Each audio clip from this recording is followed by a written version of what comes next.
evening, good morning, good afternoon around the world, wherever you are. It's wonderful to be here. My name is Rohini Srivatsa, and I am the National Technology Officer for Microsoft India. I'd love to share with you the thoughts in this strange year that we are in, but staying true to Microsoft's mission of empowering every person and every organization on the planet. And clearly, this year has shown us that technology has a huge role. In fact, Satya recently spoke about the fact that we've seen about 2 years worth of digital transformation in just 2 months. And we've all seen telehealth, we've seen contactless shopping, we've seen schools that are working remotely, and it's been unprecedented. I think the thought that one has in our minds as in the face of this challenging, absolutely unprecedented year is how can people, organizations, and the society at large adapt and become more resilient going forward. And we've seen that we've gone through this whole phase of responding and recovering from this crisis, and we continue to do that. And in fact, reimagining how the new normal would look like. And in fact, what's required is that we work across these three horizons, across these three phases of responding, recovering, and reimagining, even as we are handling this pandemic that we are in, but as we go forward, to be ready for bigger challenges that one can foresee coming in front of us. So I'll share some stories of how these last few months have been about and in what ways technology has played a key role and will continue to play a key role in the way people look at becoming more resilient. Let's look at an example from India. Akshay Patra is a strategic school meal program. It is the world's largest school meal program. When COVID struck, our kitchens came to a screeching halt. Schools were not functioning. So Akshay Patra quickly repurposed itself and rose up to the occasion for feeding the most vulnerable sections of our country. One of the challenges Akshay Patra had was how can we run our kitchens, our facilities in a safe manner, especially safety for our staff and safety of the meals that go out to the needy sections of the society. This is where Accenture and Microsoft through Project Amplify got together in putting together an innovative solution. We reduced blind spots using AI-led monitoring leading to better compliance. Bluetooth low energy badges were implemented to support real-time indoor location service-based tracking. Operations now continue to run with AI-supported monitoring of social distancing, cleaning and hygiene discrepancies in the mega kitchen in Bangalore that feeds 40,000 people every day.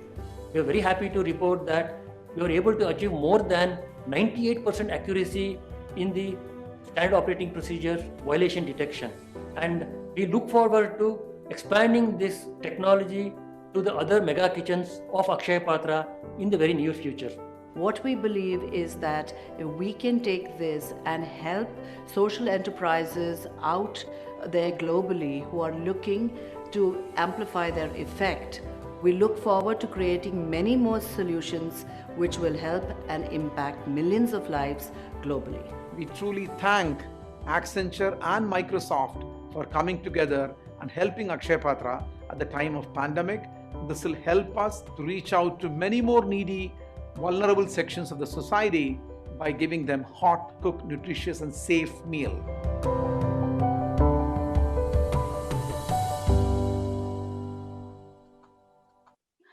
So that's an example of some place where clearly right in the face of the pandemic, there was a need to respond and navigate the immediate situations that we foresaw.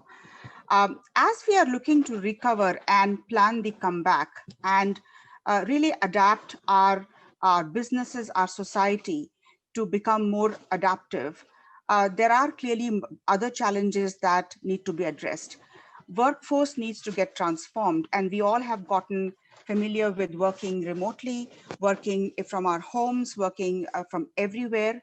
And particularly in the factories and construction and some of the other industries which are not as technology enabled as yet, there is a need to be able to do work which is requires you to be able to work remotely and help uh, uh, you know workers on the shop floor in terms of the work of the help they might need.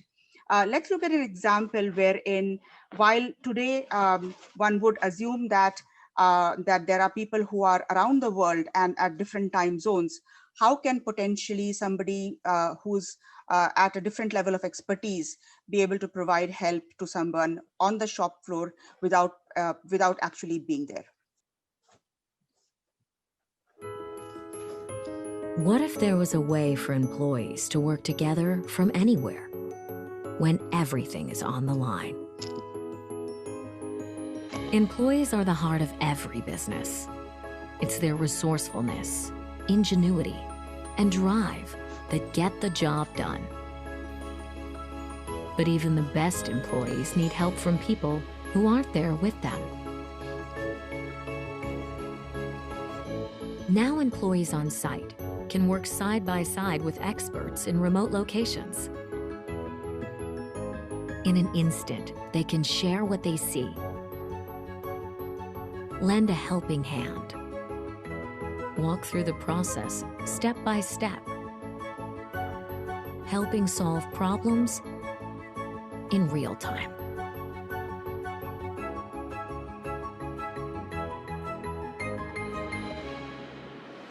This is a new vision for work. Now employees can work smarter and bring in the people they need with just a tap. They can troubleshoot, repair, and perform with confidence and speed. They can move freely, pull critical information into view, and stay focused on the task. Their hands free to do the work. This is collaborative problem solving at full speed. Your people, united across time and distance, more connected, more informed, and more efficient. Now employees can work together from anywhere. They can go there without being there. This isn't the future. This is here and now.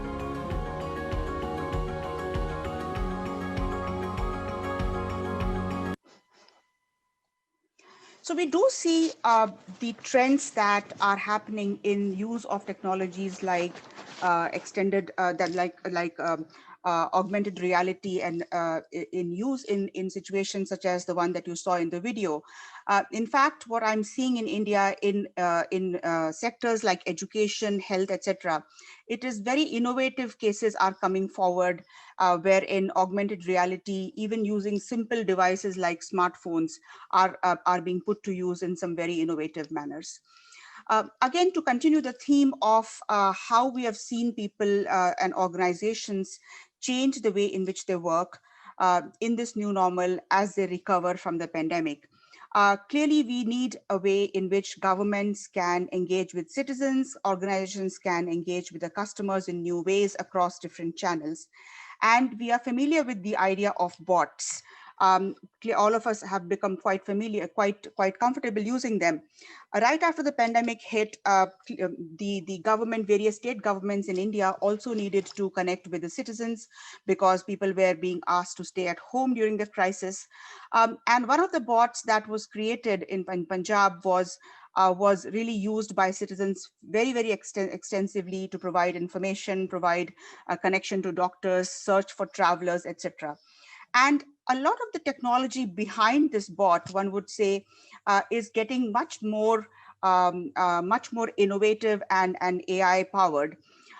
Clearly, in the world of AI, there has been a lot of innovation in the last few years. At Microsoft, many breakthroughs have been achieved in the last 5-6 years, and the years that you are seeing underneath on the page there are the years where Microsoft was able to break human parity in these specific areas of cognitive capabilities, such as object recognition in 2016, to general language understanding, and in 2020 on vision captioning and document summary. So a lot is happening in the world of AI, especially in the areas of natural language. But the broader area of cognitive services, which spans across decisions, vision, language, search, speech, is really becoming very, very comprehensive. And the need for something like this, especially in a country like India and across, of course, the entire world, became very specific during the pandemic. And the kind of advantages that could be brought forth were across, from call center analytics, from speech services. So for example, now the kind of cognitive services are available, in fact, across 6 Indian languages, and 7 more are in progress and coming out there. And what that does is allows for conversational interfaces that are very natural in nature. In fact, I will just play this for you, wherein you have neural text to speech, which is converting text into speech by obviously a machine. So let me just play this for you, and it is quite remarkable how far this technology has come. प्रिय ग्राहक, आपकी प्रबंधित विज्ञापन सदस्यता समाप्त हो गई है. யாம் அறிந்த மொழிகளிலே தமிழ் மொழி போல் இனிதாவது எங்கும் காணோம். Similarly, translation services are becoming more and more prevalent now. And if I look at the kind of language models that are in production, some 11 different languages, and what that does is allow people from different languages across the country. So for example, if I look at this page here, it's a website that you can see in Hindi, and I can easily translate this into many Indian languages, which then allows for the accessibility of people from around the country to information that is required, especially in these pandemic times. So what do you see in Hindi right now? We can go into Gujarati, and that gets translated right away. So the kind of technology that is now possible just using the cloud and using cognitive services is pretty remarkable, and allowed during this pandemic times to bring in information and conversation ability to devices, to people across the country. And I think that is going to be a trend that continues and will become even more ingrained into our everyday life. The last part I would say is, as again, the overall theme that I am bringing here about becoming more resilient and adaptive in the phase of changes that we see in front of us. There is going to be requirement for innovation that is getting us ready for diseases, for thinking of research in ways that we may not have thought practical or even required in the past. So an example that I feel very positive about, and that Microsoft was working on some years back from an innovation perspective, is very much relevant in the today's pandemic world, and will be required to have that kind of understanding of how diseases spread. Let me share that with you in terms of the type of innovations that we can expect to be brought in the hands of researchers. And technology can really go in the background to help researchers solve for some of our most difficult challenges as humanity faces. The overall goal of this project is to monitor infectious agents as they move across the planet. So in the end game, we'd like to have a global system available that detects new infectious agents and then monitors their movement as they emerge. In this way, we could intervene before they become an epidemic or before they become an infectious problem for humans or wildlife. The mosquito is the most dangerous animal on the planet because it carries so many pathogens. What we want to do is to be able to catch that mosquito efficiently, at scale, and at low cost. Current collection technologies are very limited and present a lot of biases. When we do this in the field now, it takes a lot of effort and money and personnel time. The big challenge is going to be creating new traps that can collect mosquitoes that's drone portable and that can be automated in a very efficient way. What our team will do is take the mosquitoes and then deep sequence them. The results of that sequencing will be placed through a series of computational steps that will detect viruses and will distinguish between viruses that are known viruses and those that are novel viruses. So right now our ability to analyze these sequences depends on computer power. We're going to have to expand our computational power, and we're going to have to develop new algorithms that can process the data much faster. What we want to apply to achieve a goal like this are our advanced operating systems, analysis tools to find bugs in software before they're in the wild, machine learning and vision to add complex autonomy into these drones so that they can make decisions. And then finally, cloud computing and genomics so that we can at scale analyze the complex data we obtain. I believe in the next 5 years, a system like this is attainable. We will continue to face challenges, and the current pandemic is not the last one. In fact, I'm sure many of you have followed the United Nations releases more in the last couple of days, in fact, on the challenges we face on sustainability. And this is a topic of interest and of a clear significance around the world. And just like the pandemic has required everybody on the planet to come together and address these challenges, this is another area where we will need to come together and solve, whether it's about biodiversity, whether it is about water or renewable energy and air quality. Microsoft is putting our neck out there by pledging to become carbon negative by 2030 and remove our historical carbon emissions by 2050, and we are investing heavily in innovation in this space. We do see our role as an organization in the world to help every person and every organization on the planet.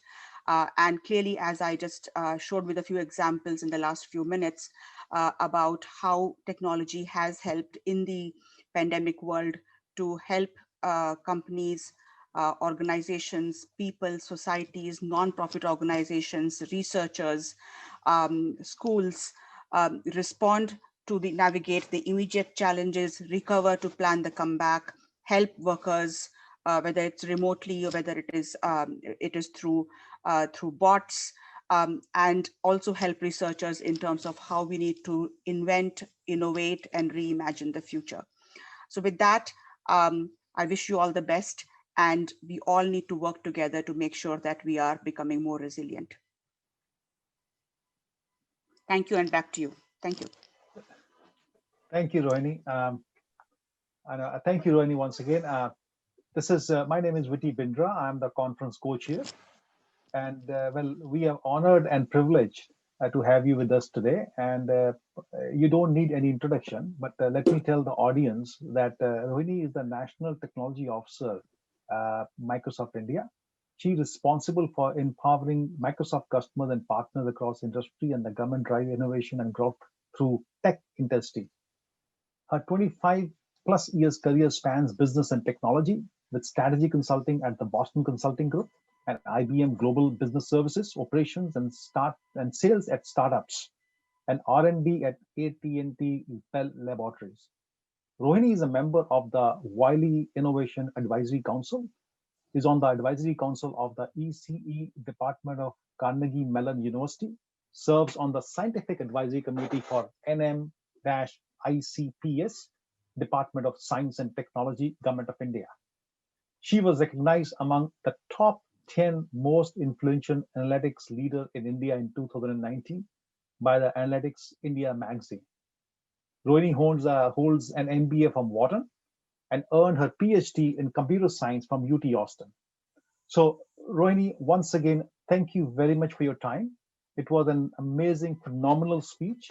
And thank you for sharing your journey, ideas, and risk-taking strategies, which will help us in shaping the post-COVID area. Thank you. Thank you very much. Good to be here, and wish you all the best. Thank you, Rohini. Bye. Thank you, Viti. Rohini, before you go, just want to let you know I'm from Carnegie Mellon also. Oh, hello. Long before you went there. I was in there in 1971 in the College of Fine Arts. Oh, wonderful. That's good to meet you, Ron. Yeah, good to meet my you. my advisor is there, and I'm quite active there as part of his advisory council. So really proud to be here, and good to meet you. Excellent. Well, again, thank you very much. And at this time, I'd like to introduce Srinath, who is a member of the PAN-IT board, and he's going to introduce Vinay Nair, who is a serial entrepreneur. And Srinath, I can see you, so take it over. Awesome. Thank you, Ron. That was an awesome talk by Rohini. So good morning, good afternoon, good evening to fellow IIT alum. It's my pleasure to introduce Dr. Vinay Nair. A little bit about Dr. Vinay. He's the founder and chairman of the Tiffin Group. He's been a serial entrepreneur, investor, academic. He's been has been an advisor or board member in several companies in the financial services sector. He's always been one to kind of challenge the status quo in investing. He's also a faculty member at Wharton with teaching experiences at MIT, Columbia, where he focuses on venture capital, private equity, and entrepreneurship. He is passionate about the power of financial markets that have the effect to bring in change in the world. And he's also authored a book called Investing for Change. His academic background includes Stern School of Business at NYU, with an award for the best thesis, and a bachelor's from IIT Madras with a gold medal. So it is my honor to turn it over to fellow alum from IITM and also my batchmate, Dr. Vinay. So Vinay, I'm going to turn it over to you. Thank you, Srinath. Thanks for that introduction and also for the invitation. It's great to see you all again. I thought I'll take this time just to talk a little bit about what an amazing time we live in to innovate, and some of the learnings that I've come across through the various companies we've started, advised, and some of my academic work. To begin with, I think what's remarkable financially about these times is the glut of savings with low interest rates. Essentially, cash in the future becomes a lot more valuable. And that's getting a lot of savings and investing, which essentially means there's lots of money available for innovation. It may not feel like it when you're starting a company, but there is a lot of money available for innovation. At the same time, it takes less money, takes less time, takes fewer people to start something. The resource requirements today to innovate, to build a startup is incredibly low if you compare it to 2 or 3 decades ago. And of course, the pandemic and COVID has made sure that digital transformation is now accelerated. About 97% of executives polled said that digital transformation is one of the priorities post-COVID. So essentially, this environment makes it very appealing for innovation, for startups, especially tech startups. And within the tech area, the predominant environment is towards software. So I'll mostly focus on the software tech startups in most of my comments. This confluence of cloud technology, machine learning, AI, algorithms, and APIs has really created a unique time environment to do digital solutions that are intelligent, that are fast, that are solving some problem. Within that environment, I also think that the skills to be an entrepreneur are not that much of an issue. It's the mindset which you often find differentiates successful startups versus unsuccessful ones. And in fact, any engineer that has developed a solution or has a patent or created a technology often believes that's the hard part.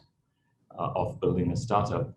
The reality is, when you build a firm, taking that to the market and growing it, and the journey in there is equally, if not harder.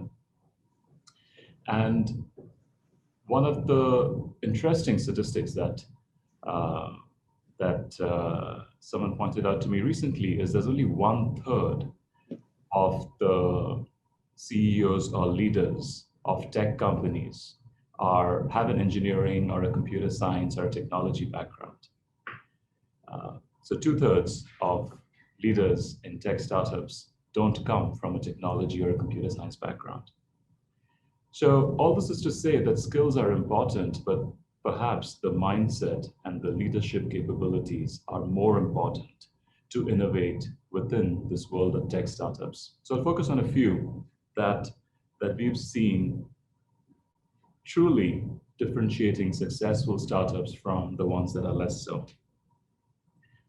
The first is really a realization that it's all about people. To build a startup, every single startup needs a client or a customer or a user. But without solving a problem for someone, there is no startup. It is not about the technology, it's about the problem that you're trying to solve.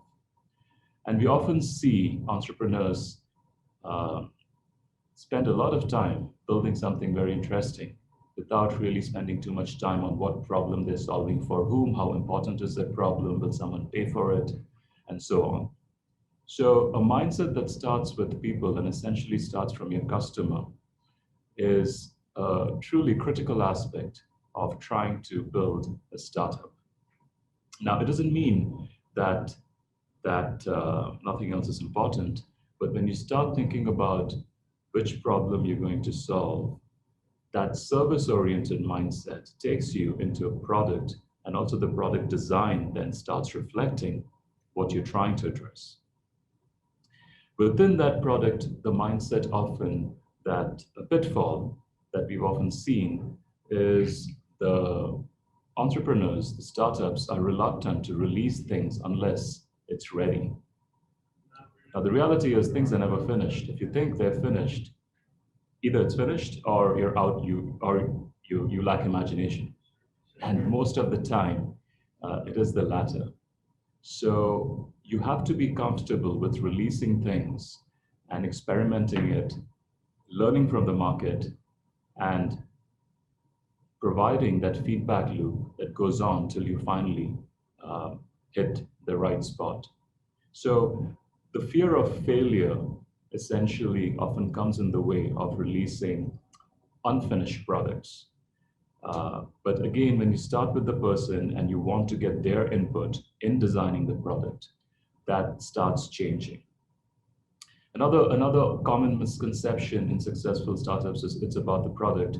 It is about the product initially, but as the startup grows, it starts becoming more about distribution. And the skills needed in the first phase of a tech startup are often quite different from the later stages of tech startups. And sometimes that means that you need leadership teams that can complement each other unless the leader themselves starts changing their skill sets. This brings me to the second category of people, which is your team members. So just like you need customers, you need team members. And the team members early on in tech startups, the odds of success, the data tells you, is quite low. And most of the time, folks join to work on a project because they're excited about something. We've found that the source of the most sustainable, most credible excitement is really purpose. We find that mission-driven, purpose-driven entrepreneurs automatically attract other team members. And the third category of people you need within a startup, which is investors. You find that when an entrepreneur starts off with a mission, and often this mission comes from some life experience that they have gone through, or from observation about something that is inevitable in the world, and what they are going to do accelerates that inevitability.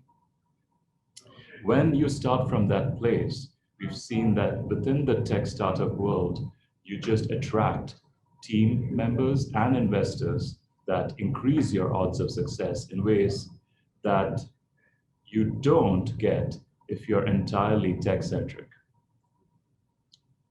This notion of purpose is also critical for, I would say, the third P, people, purpose, persistence. The single biggest quality for a successful entrepreneur that we look for, that I've seen, is really resilience, grit, persistence, however you want to call it. The source of that persistence is much easier or is more powerful when you're doing whatever you're doing because of people and purpose. It's very difficult to walk away from a project when those two things drive you. Another key aspect that we have found is important for a mindset that is geared for success in tech startups. Again, if your idea comes from a life experience or a struggle you've gone through or something that you've seen, that notion of persistence and purpose to solve that problem for many more people, not just an individual, makes it a very powerful combination. And it's amazing to see how much support shows up. Now, you're probably wondering, I'm talking about innovation in tech startups. Often, I think the single biggest mistake that any entrepreneur makes is look inward rather than outward. So whether it's a tech startup or a non-tech startup, these aspects are relevant. But the mistake of looking inward and becoming too tech-centric is obviously the highest within the tech startup world. And we found that when folks build a service-oriented business, not a product-oriented business, these things are less risky pitfalls in trying to build a startup. So my comments of focusing on people, purpose, and persistence are probably more relevant for tech startups, and especially the ones that are truly trying to innovate.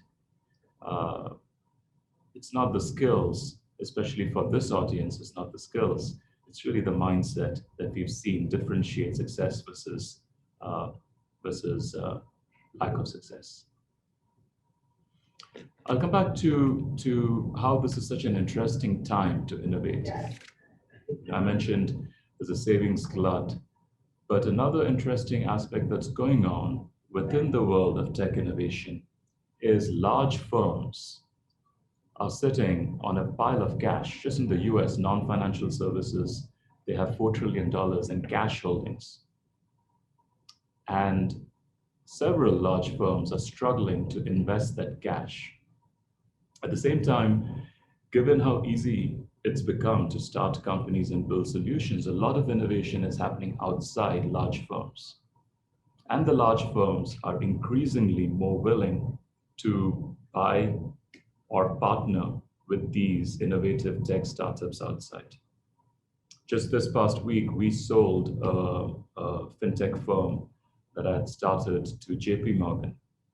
And it was incredible to see the intent among the leadership to become more purpose-oriented and create solutions for clients.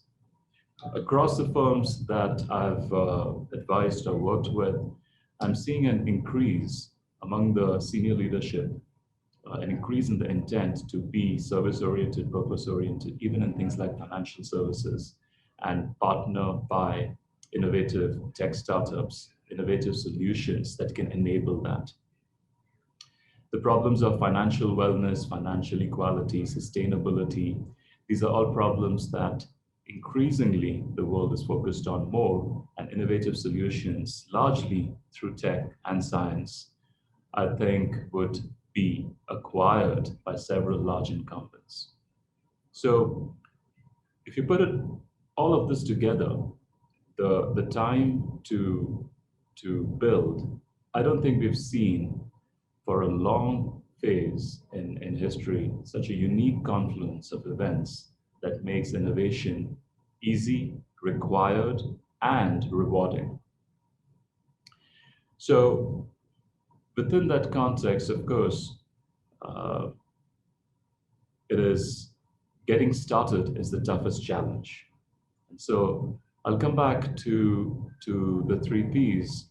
If you have the right people to help you get started, if you have the right purpose, which makes it easier for many people to support you and easier to get the persistence, I think that this group here has an incredible opportunity to create solutions that are digital and simple through intelligent software that could change a lot of user experiences across the broad audience.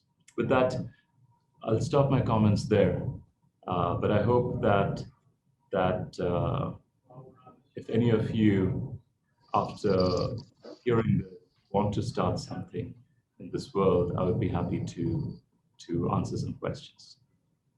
Thank you, Srinath. Thank you, Viti. Thank you, Dr. Nair. Thank you. So, Srinath, do you have any question for Dr. Nair?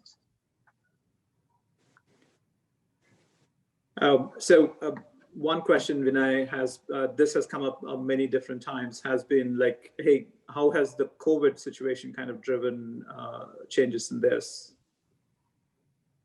Absolutely, absolutely. During times of change accelerates. So what COVID has really done has just accelerated what was going on. Anything digital spending has gone up. Even among the larger firms, I'll go back to JP Morgan, I think they spend 10 billion plus on the tech budget per year. And that number is only going to go up because of COVID, and not just for them, but several others that were actually lagging behind. So across the world of investment management, collectively managing 100 trillion fund managers, we are seeing every single one of them increasing the digital and tech budgets. That's awesome to know. Those were the only questions I saw. And Vinay, thank you for your time, and congratulations on the recent acquisition. That's a fantastic news. And I'm going to turn it over to you, Viti. Thank you, Srinath. Thank you, Dr. Nair. Thank you very much. Thank you. So hello all once again. My name is Viti Bindra, Conference Co-Chair, IIT 2020 Global Summit. And I am now honored and privileged to present Bipul Sinha, CEO Rubrics, joining us from the Bay Area in California. Hi, Bipul, how are you doing? I'm doing well. Thank you so much for this opportunity. Thank you. Welcome. So quickly, Bipul has over 18 years of experience in building billion-dollar products and companies from the ground up. Previously, he was a partner at Lightspeed, where he invested in Nutanix, Pernex Data, acquired by Nutanix, and Numerify. Before that, Bipul worked at Bloomberg Capital, where he was the founding investor and board member of Nutanix, a multi-billion-dollar unicorn company that has changed the enterprise data storage industry. Previously, he was director of database products at Oracle, and he also has held sales and engineering positions at American Megatrends and IBM. So, Bipul, welcome. Thank you. Before we start this fireside chat with Bipul, he received a Bachelor of Technology honors from IIT Kharagpur and an MBA from Wharton, where he was the Palmer Scholar. Bipul also holds several patents in distributed computing. So, Bipul, given the conference theme, the future is now, and the goal for the conference is to bring together change makers, innovators, and thinkers to innovate and inspire all of us to rethink the future of humanity. We would like to connect with your current work, and I'll ask you some questions. So, first of all, let me start with this. Tell us about yourself. How did you get to be the CEO of Rubrics after leaving IIT Kharagpur? So after IIT, I joined software industry and worked as a software engineer in many companies, and I spent a lot of time at Oracle building database kernel. And really that was a transformative experience for me because I got to work with really smart set of, and driven set of individuals who are either my colleagues as engineer or my colleagues as engineering managers or product managers. And that network, that intensity of work that went on in late 90s and early 2000s at Oracle really kind of opened my kind of eyes and overall like perspective on building products, taking to market. And I left Oracle to actually do my MBA at Wharton and joined venture capital as an investor. And I have had a tremendous opportunity to go back to my network from Oracle and invest in individuals and technologies where like the impact was potential was massive. And then with like several years in venture capital, I felt like I can identify technology companies and I can invest in technology companies, but I was not in the trenches building technology or taking them to market myself. And I felt like I'm preaching this to everybody as how to do it, but I had no personal experience doing it. So call it like immigrant zeal, call it entrepreneur's chutzpah. I left Lightspeed about 7 years ago, called three of my friends and four of us sat in a room and I started Rubrik. Excellent story. Yeah, from technologist to venture capitalist, what a shift. And I believe the air in Bay Area is such that everyone wants to go to the VC world and just see how they can make a move there or how they can make a dent there. So, how does your background as a VC help you in your current role? So it feels like I've been moving in the reverse direction. Folks go from technologists to building and starting and building companies to venture capital. And I went directly from technologist to venture capital and I moved backward into entrepreneurship. But there are like some very fundamental things that I learned as a venture capitalist that helped me as an entrepreneur. In venture capital, if you think about the capital that you get and you have the privilege to invest is a risk capital. And that risk capital is given to you to go generate growth. And growth generation means that you go take risk. What happens is that when entrepreneurs get venture capital, sometimes they get very conservative about investing and they feel Right. like they have to take less risk. But the capital is fundamentally designed for entrepreneurs to take risk and generate growth. So that was something that I fundamentally kind of brought this understanding of the responsibility of this capital and what it means to invest in the capital for growth. And so Excellent. from day one in Rubrik, the idea was that how do we create risk capital? How do we kind of invest and do experiments to generate faster growth? And it has helped us as a company with this mindset, this thinking. Excellent. No, very interesting story. So, as you know, the theme for this year conference, IIT 2020, is the future is now, right? And you might have heard Prime Minister Modi in the morning, and when he said what he's planning to do in the next few years. So, what do you think is the role of data in rethinking the future of humanity? Absolutely. I mean, if you think about a pandemic or any kind of like a black swan event, once in 100-year flood, they don't create any new trend. They accelerate existing trends. So if you think about existing trend that we are seeing, the existing trends are about productivity, whether productivity in our personal lives through, call it Facebook, Instagram, uh, Snapchat, and all sorts of personal productivity tools that we are using to connect with our friends, family, share. And these productivity tools are not to work productivity, but personal gratification productivity. And then we are also using a set of tools in our professional careers or lives around productivity for business. So all sorts of applications and SaaS applications are being built around that they're out around the professional or work productivity. But if you look at the end of all of it, it's all about applications, all about workflows to get things done. Whether you want to share photo with your mother or whether you want to share a file with your colleague, it's all about the workflow. But workflow is nothing if you don't have data behind it, because workflow is a way to orchestrate the data. Correct. So if you look at the end of everything, it's all about data. All these workflows are trying to orchestrate data and get data in the right format to the right user at the right time. So data is really the center of all of our personal lives and all of our professional life. And if you think about the commoditization of digital, by that I mean getting digital in the hands of everybody, and every consumer, everybody from emerging countries to developed countries, and everybody have access to the technology platform and access to these workflows and applications. Essentially, we are empowering them with data. So the future is here and now because everybody is now generating data. Everybody has need for data.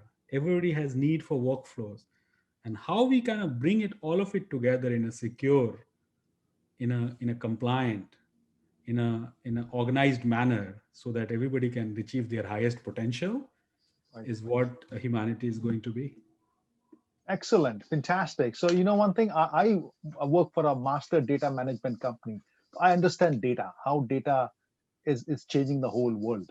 So, you rightly said that's the new trend. The data is the new oil of today. So, let me ask you, how have you and your team continued to innovate in this environment? So, what best practices can you share with the entrepreneurs looking to get new ideas and business off the ground? So, if you look at in the last 9 months, we were forced into, all of us across the industry have been forced into digitization. Everybody was working on digitization and everybody was building solutions to digitize manual workflows. But overnight, what COVID did was it said that, hey, either you are digital or dead. It means that either you are able to work remotely, have a virtual presence, have a digital presence, you will have digital interaction with your colleagues, or you're not in business. So, what it has forced us is to reckon with virtual presence, virtual collaboration, virtual interaction, virtual selling, virtual buying.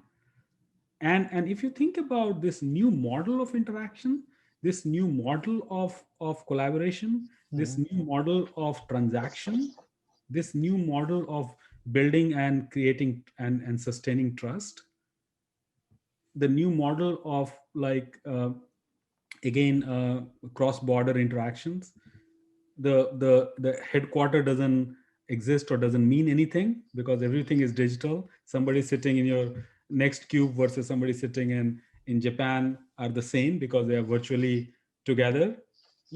What does it all mean from the HR perspective, from sales perspective, from support perspective, from just employee perspective? How are you hiring talent? Is there a disaggregation of talent? So if you think about all of that, if you have remote employees, how are you paying remote employees? If you have employees across different states, how are you taking care of them? How do you do benefits for them? How do they collaborate? If they collaborate on video, like, is there other virtualized way to have a better interaction with your colleagues on a virtual office?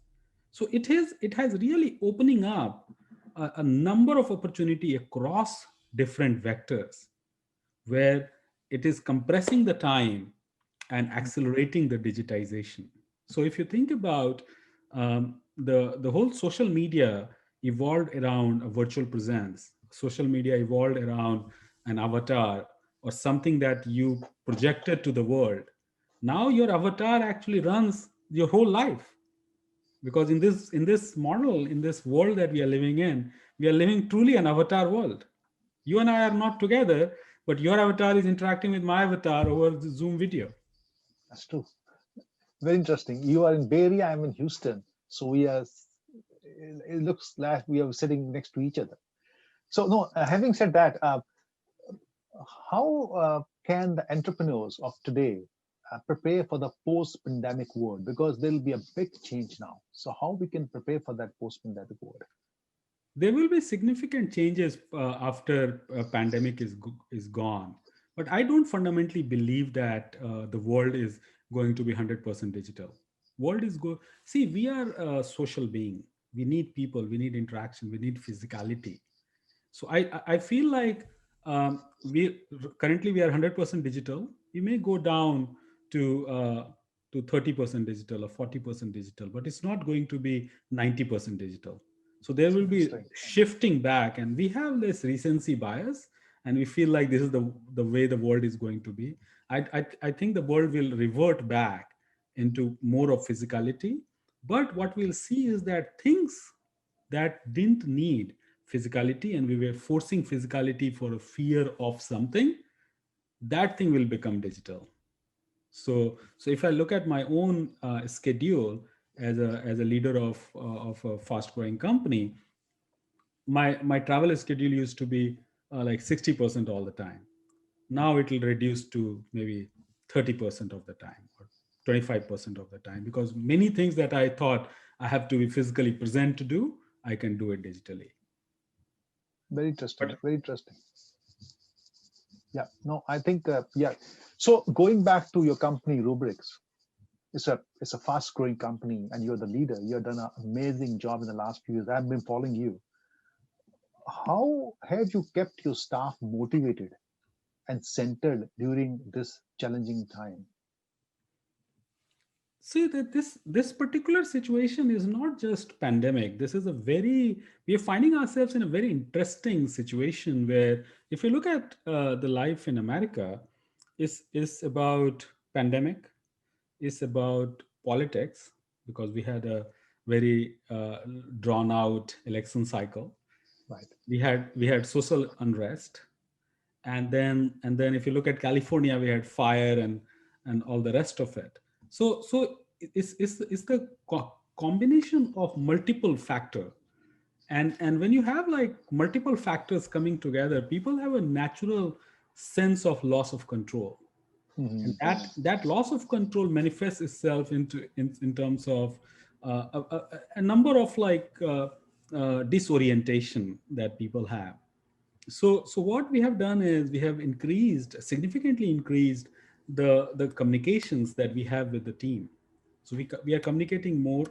We are actually interacting with folks more. We are doing like a smaller round tables across the company, across different organizations, trying to understand people's not just work related issue, but overall like what issues they are facing in their personal lives, because all of us are in this together. And what is interesting is that this pandemic has shown that whatever you do within your company or outside of the company or in the society, your vulnerability is same as the lowest common denominator. And that realization of all of us are as safe as the lowest common denominator has brought people closer together. People are not just talking business, but they are mixing personal and business. You have kids running into Zoom meetings, and these are all very, very positive things. So you asked a question about entrepreneurs. If I'm an entrepreneur starting my business today, what I'll think about is that how do you leverage this accelerating digitization? How do you reduce the physicality dependence on physicality by giving people experiences that are more natural but more digital? Got it. Very interesting. Very interesting. So this digital world and fast growing world, changing world, challenging times. As a leader, as a technology leader, one of the top-notch company right now, Rubrics, what you see the company will be, or where the company will be in the next 5 years, because the things are changing. So you have any strategy or roadmap in your mind, thinking like in 2025 will be here, like there'll be no humans working in the company, there'll be all robots or computer. So you have any idea where you will be in 5 years? So, if you look at Rubrik, what we are doing is an enterprise data management platform. We are helping businesses manage their data, whether they manage their data for application recovery or compliance or governance or security or mobility, really create a data management framework for the business and a strategy. So if you think about that framework, we are at the center of this digital transformation or digitization framework, because unless you can have control on your data, the digitization will not succeed. But having said all of that, I'm always very weary of like projecting 5 or 10 years, because of the situation that human mind always thinks linear, but every phenomena happens super linear. So we think today, tomorrow, day after. That's how we have evolved to think. But the phenomena happens super linear, and in a super linear phenomena, if you have like a very long term plan and if you just stick to that plan, you can be very very off. So the way we think about is that in an uncertain world where you are navigating the inputs as you are going along, how far can you see? And whatever you can see, whether it's one day or 1 week or 1 month, are you best positioned to take advantage of that opportunity? Great, great. And So, so it is all about the power of now. So if you are sitting here right now, and whatever you can see with some certainty, are you best positioned to take advantage of it or not? And then you can take some bets. But thinking about whether robots are replacing human or if cars are flying, these are very super linear curves and very hard to predict and depend on. I agreed. We used to watch Star Wars, so we used to see all those things there. So no, that's great. So my final question to you, Vipul, um, what are the silver linings of this pandemic? Are there any? Obviously, I mean, there are two aspects to everything, right? Pandemic has brought along a lot of economic hardship. A lot of people have left their job, have lost their jobs. There is a lot of people have their family members. There are no more. A lot of deaths. So there's definitely a very dark kind of side of pandemic. On the other side of pandemic is, again, it has accelerated the future. And so if you look at every business out there, every IT department out there, every entrepreneur out there, everybody is thinking about faster and doing more things in short period of time and doing it from anywhere. So it could have an impact where it could really disaggregate the talent pool, and also it could disaggregate the innovation. So if you think about innovation coming from emerging countries such as or developing countries such as India, innovation coming not just from Silicon Valley but other parts of America, so this disaggregation and the accelerating digitization, where IT departments are now adopting technology faster. They are also thinking about whether they will be left behind if they don't buy innovative technology. So all of these phenomena of the risk calculation and portfolio creation of technology portfolio, all of it is actually very favorable to innovation. So I think the innovation economy is going to accelerate, and innovation will come from many parts of the world, and in a way that we have not yet seen. Very good. No, Vipul, that was great to hear your thought process, what you are thinking about this pre-COVID area, and the future is now. We are very well described what's happening. So on behalf of IIT 2020 conference team, I would personally like to thank you for sharing your journey, ideas, and sort of risk-taking strategies, which will help all of us in shaping the post-COVID area. Yeah. So Vipul, once again, thank you for your time. Thank you so much for this opportunity. Really appreciate it. Good luck. Thank you. Thank you. Once again, this is Viti Bindra, conference co-chair IIT 2020 Global Summit. So now I'm honored and privileged to present our next keynote speaker. He's from all the way from Japan. His name is Moto Nishihara. He's from NEC, and I will request our technology experts to get Mr. Nishihara online now for 30 seconds. Thank you for inviting me to this significant event. I can tell you how excited and honored to be able to talk about NEC and how we contribute to India as well as the global society. As a CTO, I lead 1,300 people. I am very proud of how far we have come, but I also think there is more we can do on global collaboration. This is why I'm here today to talk with you. I will familiarize you about NEC and what we do and make you interested.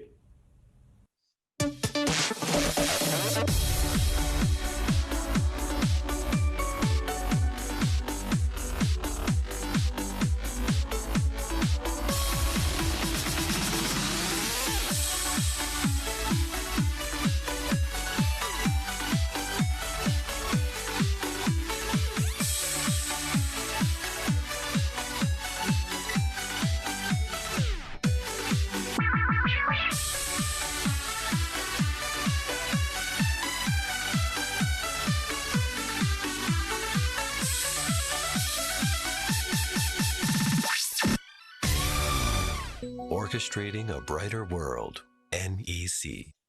NEC was established in 1899. We have been in business for 121 years. We are the first joint venture between Japan and the United States. See this picture. This is a picture of employees of Edison Machine Works, the company of Thomas Edison. The left-hand side person is our founder, Mr. Iwadare. He's the only Japanese who worked with Thomas Edison. Mr. Iwadare started a company of importing and selling electric power system, telephones, and telecommunication equipment from the United States to Japan.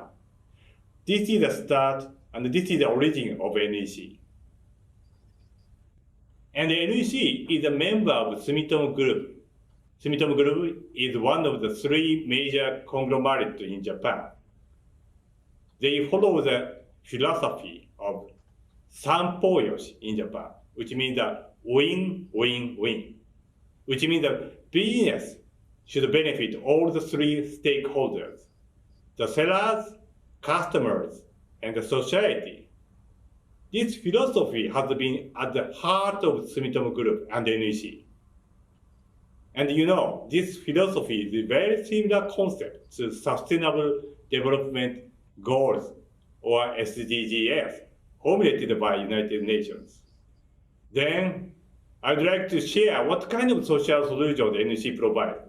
The first one is DMIC logistics. In India, all the shipping containers are being tracked by NEC's RFID solution. This has substantially improved the efficiency and performance of Indian logistics. And also, NEC has laid submarine cables all over the world. The total length is 300,000 kilometers, which is equivalent to 7.5 laps around the Earth. And actually, this video and the audio, which I'm speaking, is transmitted over NEC's submarine cable from Japan to United States, India, and to other parts of the world. Now, this is my favorite slide. Did you know that we contribute to the ADAR? NEC provides world's #1 biometric technology, which combines fingerprint, facial, and iris identification to ADAR. This is far advanced than the US social security system. And I wish our Japanese government would implement this system too. Let's see how it works.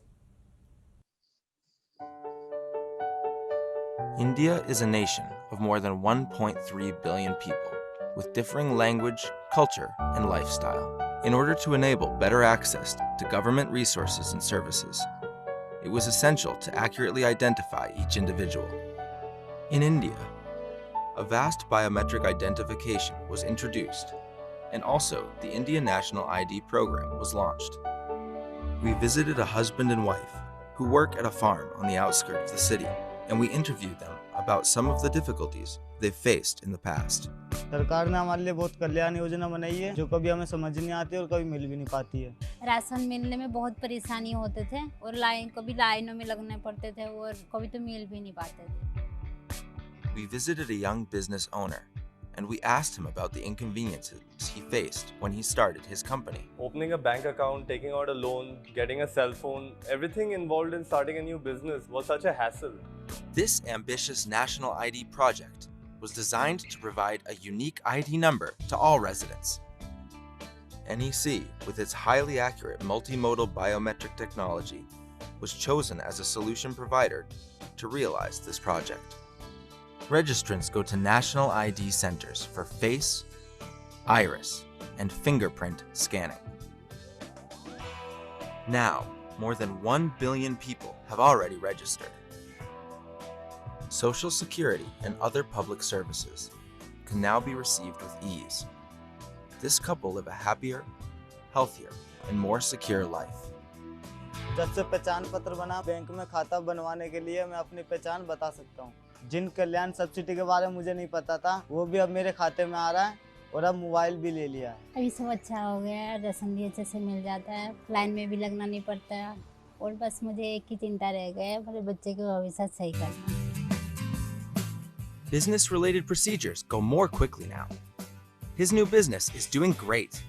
When I started my business, I opened a bank account, and thanks to my national ID, the process was quick and simple, so I could get started fast. It's easier to take out a loan, analyze and keep track of business transactions, and monitor my taxes too. India will continue to move forward, getting better all the time.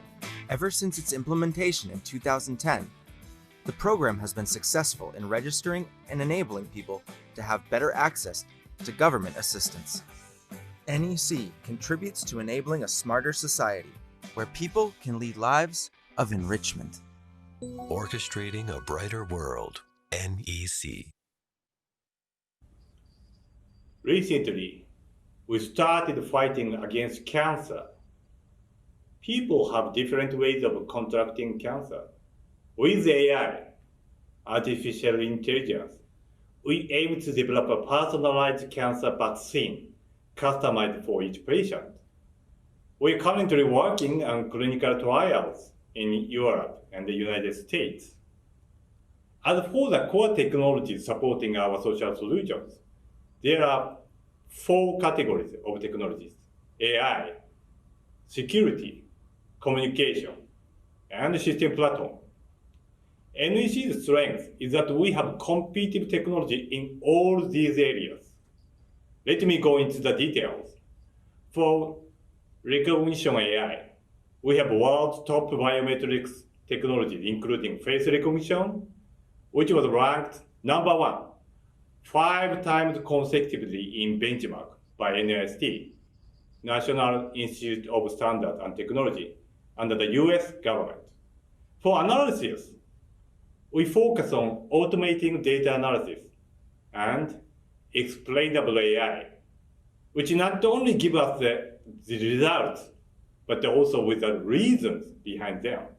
This can be used for financial fraud detection, market forecast, and so on.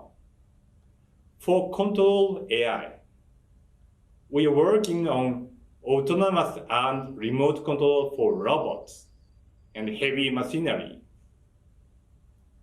For security, we are building a data sharing platform with blockchain and multi-party computing, which enables data utilization among multiple parties while maintaining data security. We also work on fundamental research in cryptography and cybersecurity. For communication, we work on 5G and beyond 5G technology with our partners, such as NTT and Rakuten. We also work on optical communication technology, which is the core of submarine cable solution. Our business in optical communication for submarine cable is ranked among top 3 all over the world. For system platform, we work on quantum computing and high performance computing. They are used for supercomputing, such as cancer drug discovery, weather forecast, and so on. And those remarkable technologies are enabled by NEC's global R&D network, which consists of 7 R&D centers around the world. Especially NEC Laboratory in India is one of the most important research centers, which focuses on solving Indian social problems.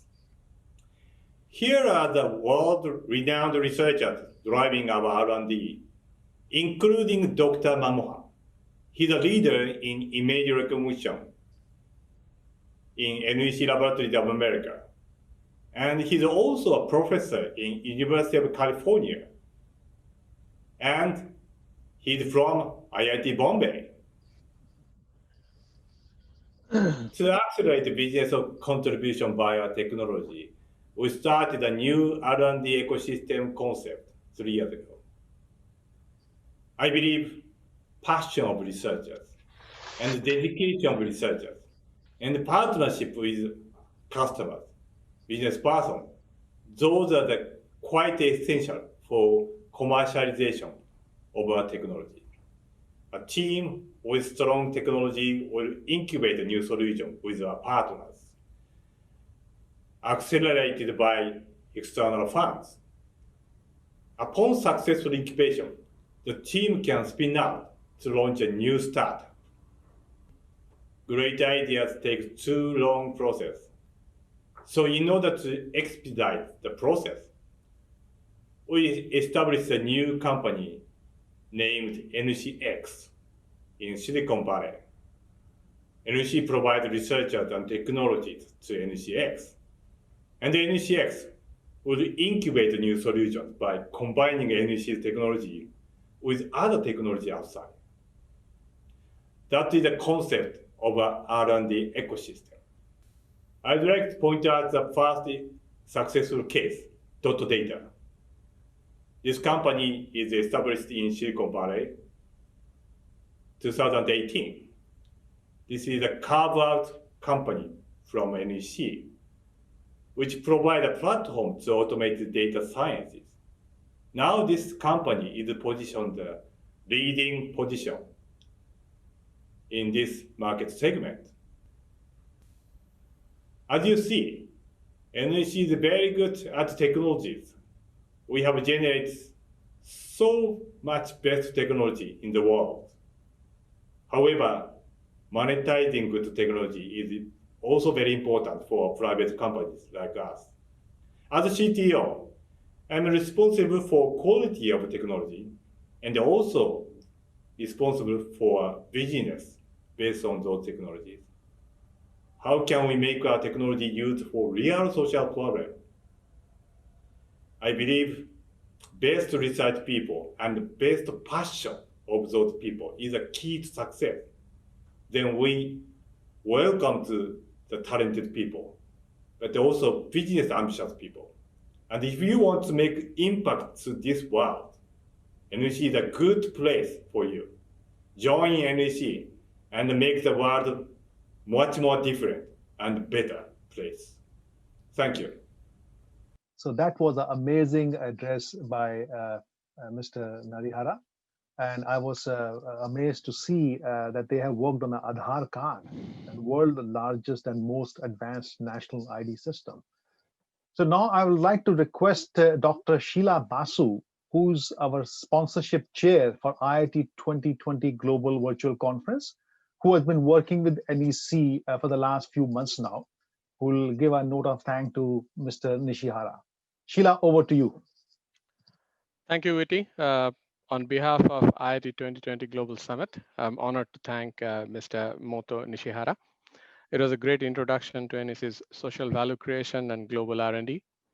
Their involvement in some of the great social projects in India is very heartwarming, and it continues a long tradition of collaboration between two great civilizations. Nishihara-san, arigato gozaimasu. Excellent. So thank you to the audience. Please stay tuned. We are having a fabulous sessions for the whole day. And again, tomorrow morning, 8 o'clock Pacific, we'll have the second day for this conference. Again, fabulous speakers, IIT startups, entrepreneurs. They'll be discussing the ideas. Please join us for the remaining of the day and tomorrow at IIT2020.org is the registration where you can join and spread the word. Thank you once again from Viti Bindra, Conference Co-Chair, IIT 2020 Global Summit. Thank you.